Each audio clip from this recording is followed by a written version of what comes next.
आज आमच्या इकडच्या एका हिंदू कुटुंबाला याच्यावर या इकडच्या काही हिरव्या सापांनी काही जिहाद्यांनी जी काय हिम्मत केलेली आहे, त्यांना वाटतंय की हे त्यांचा अब्बाचा पाकिस्तान आहे, लाहोर आहे, काय पाहिजे ते आमच्या मुंबईमध्ये करणार, हिम्मत दाखवणार आणि आम्ही सगळेजण इथे गप्प बसणार।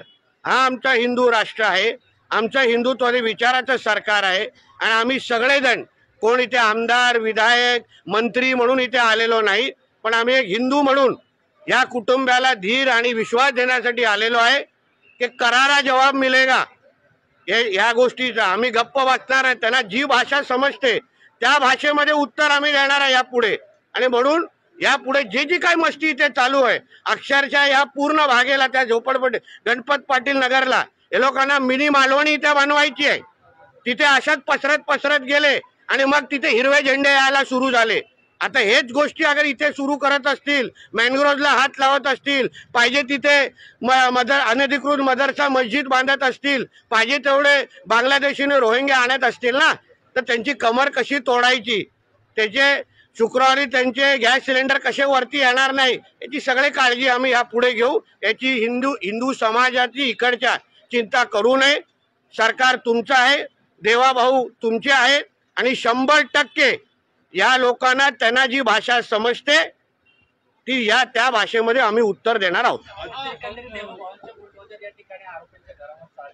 आता ऑइलिंग चालू आहे, सर्व्हिसिंग चालू आहे। मी गेल्यानंतर किकस्टार्ट मारीन आणि मग देवाभाऊचं बुलडोजर कसा कोणाच्या गॅस सिलेंडरवर फिरतं आणि मग शुक्रवारी कसा तो वरती आणण्यासाठी त्रास होतो या इकडच्या या बांगलादेशी आणि रोहिंग्या लांड्यांना कळेल।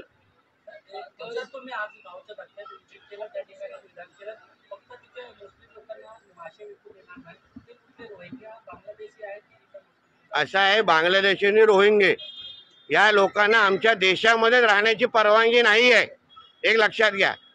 आणि म्हणून जे आमच्या हिंदू राष्ट्राच्या विरोधात हात उचलतात, विरोधात बोलतात, त्यांना इकडचा व्यवहार करण्याचा अधिकारच नाही आहे। आमच्या हिंदू राष्ट्रामध्ये सर्वात जास्त प्राधान्य हिंदूंनाच मिळणार, कारण हिंदूंचा राष्ट्र आहे। सर्व धर्म समभाव पाकिस्तान आणि बांगलादेशमध्ये जाऊन सांगा ना, मग बघा कुठे कुठे हिरवे झेंडे लागतात तुमच्या।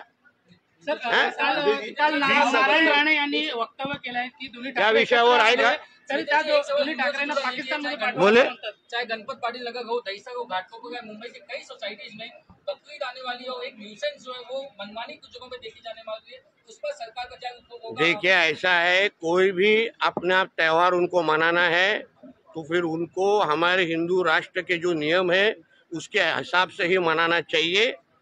ये कोई पाकिस्तान बांग्लादेश या कोई इस्लामिक राष्ट्र नहीं है, तो इसलिए कोई भी बकरी ईद के नाम पे अगर किसी भी हमारे हिंदू समाज को तकलीफ देके इस कुछ भी अगर इधर कर रहा होगा तो हमारी हिंदुत्ववादी सरकार ये अपना तीसरी आंख खोलेगी और उनको उस तरीके से जवाब देगी। बीएमसी के अधिकारियों पे एलिगेशंस लगते हैं कि गलत तरीके से परमिशन दी जाती है स्लॉटरिंग की हाउसिंग सोसाइटी में, जबकि अलाउड नहीं होता। वो सब हमारे पे छोड़िए, अभी हम सब मालूमात लेके जा रहा हूँ।